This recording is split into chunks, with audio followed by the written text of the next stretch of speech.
This is the Safe Patient Handling second quarter calendar year 2022 quarterly meeting. I want to touch base on a couple things today. First is a reminder, bariatric commodes, bariatric walkers. Those live in the hallways in the dumbwaiter or clean supply rooms on the third and fourth. They are shared and they are labeled as such. Third floor is designed to be able to share across 3 West, MSSU, and PCU. And the fourth floor is designed to share between ICU and 4 West. Inpatient rehab has their own. In addition, if other units like behavioral health or CCU or other areas may need one, they can get them from these dumbwaiter rooms. The key for all of us is to encourage returning the items once they're used. If we can rely on items to be grabbed and used and returned, and we know where to go for these items consistently and reliably, it makes everybody's life a lot easier. Secondly, all the rooms do have regular bedside commodes. And so as a reminder, we've had an issue with buckets going missing. So please make sure those buckets are designed to be washed during their stay by the patients. Afterwards, they're designed to be cleaned out by EVS. They are not to be thrown away, and we've seen a lot of those go missing. Walkers, regular walkers go up to 350 pounds. Regular bedside commodes go up to 350 pounds.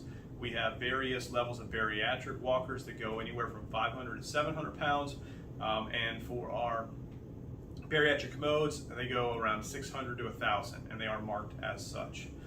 Just keep in mind for the bariatric commodes and walkers, if you need one, it's up to you as a nurse or therapist to go and get it for your patient at the end. It's up to you to return the bariatric walker. It's up to EVS at the end to clean and return the bariatric commode to those dumbwaiter rooms on the 3rd and 4th floor. So if you're having any issues with that, or you're finding that not to be the process consistently implemented, please let me know so we can follow up accordingly. As a reminder, to be a patient safe handling coach, there are a couple requirements. 1, there's initial training with HealthStream.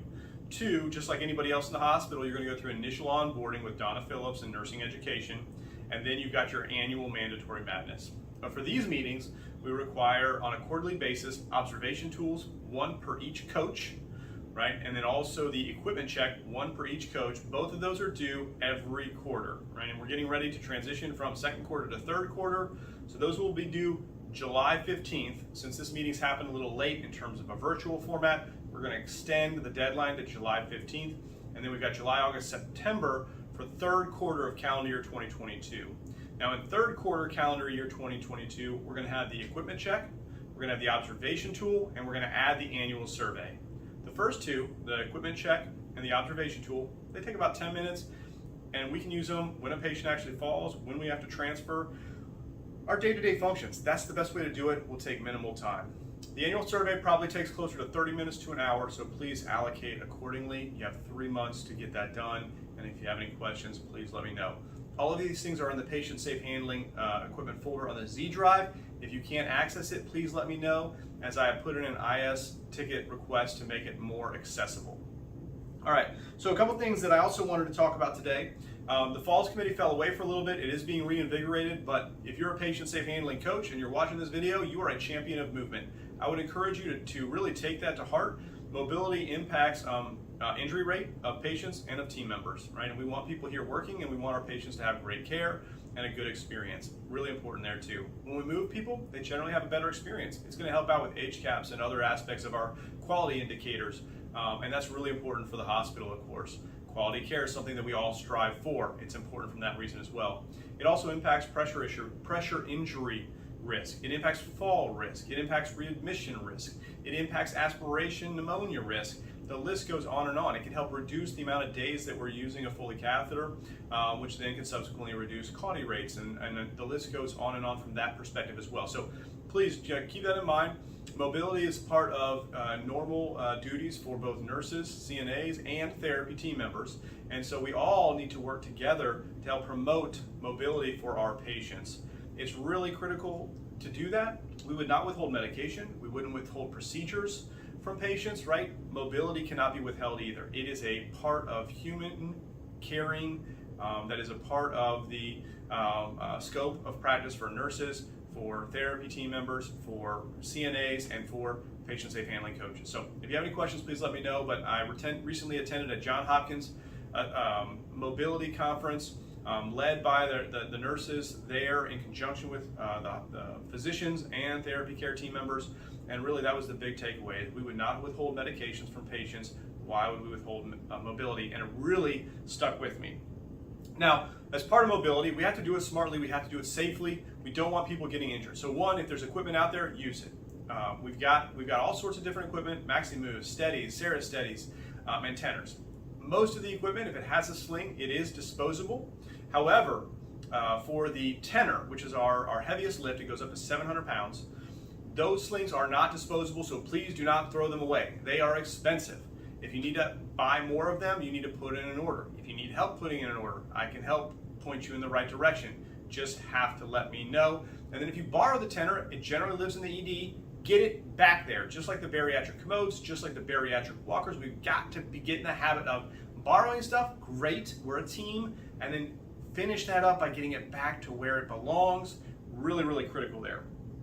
All right, and then in addition to that, we want to use the tools that we have. Sometimes those tools we've got to go out and get. That's the patient safe handling equipment. Sometimes they're right there in the room. Bedside commodes if they're less than 350 pounds or less, or the bed itself. And one thing I would really encourage is any way we can promote the patient being involved in their mobility, the better off we are.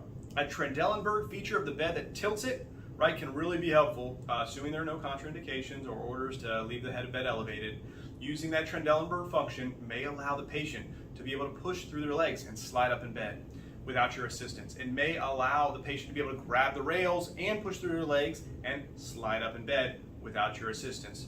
But if they do need your assistance, please, it's a two-person transfer.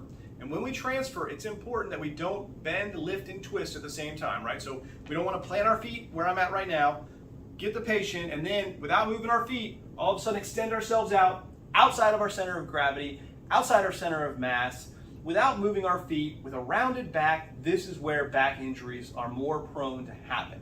So when we do that, make sure we're ready to step, right? Whichever way we're going, we want to be able to step.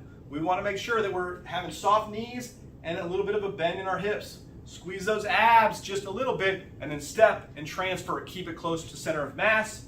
You may want to Trendelenburg the bed, and you may want to raise the bed so you're not hunched over. All right, so use the tools that you have. It may take a couple extra seconds, but it's going to save you a lot of heartache. It's going to save you a lot of time in the long run, because it's going to make sure that we're available as team members for each other and for our patients. All right, in addition, just wanted to kind of touch base, support each other. It's a hectic hospital, right? It's hectic healthcare right now. There's a lot of stuff going on.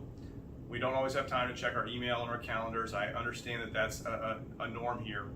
But if you know that there's an event coming up, or you know a video post like this, and you know there's another patient safe handling coach that needs this information, please reach out to them. Whether you're a leader or a peer, let them know, hey, the video posted, hey, the meeting's coming up, those kinds of things. Hey, the observation tools, equipment checks, and annual surveys, don't forget they're coming due.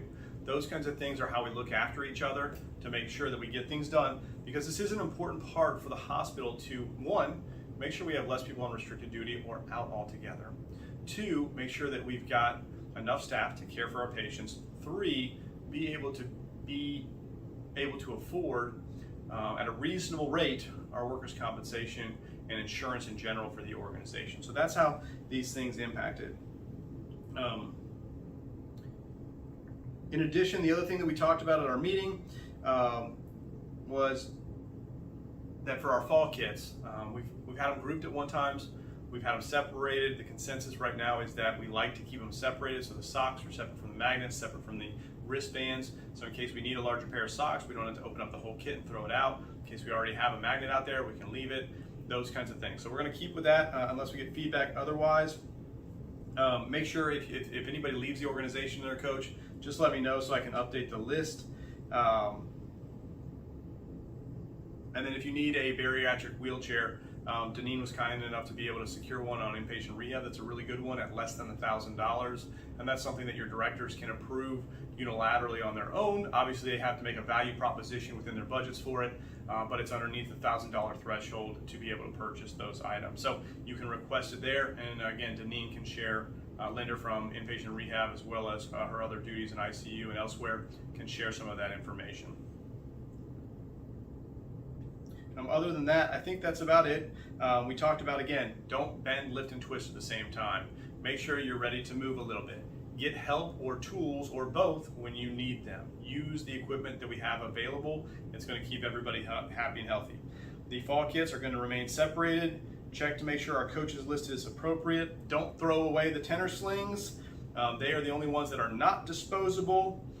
And then just as a quick review too, biomechanics, right? I said this before, right? When you're bending over, you don't want to be reaching like this one. You don't want to be reaching outside your center of mass. You want to keep things close to you. You want to keep a good solid core. So when you do it, squeeze your abs a little bit, and that's going to cause your hips to stick out, your knees to bend, and it's going to protect your back versus this motion, which puts you at risk. All right, and generally just doesn't look good. So I want to thank you for your time today. If you have any questions, please let me know. Other than that, again, get your equipment checks and observation tools to me by July 15th if you haven't already, and start working on third quarter 2022 for equipment checks, observation tools, and annual surveys. Thank you.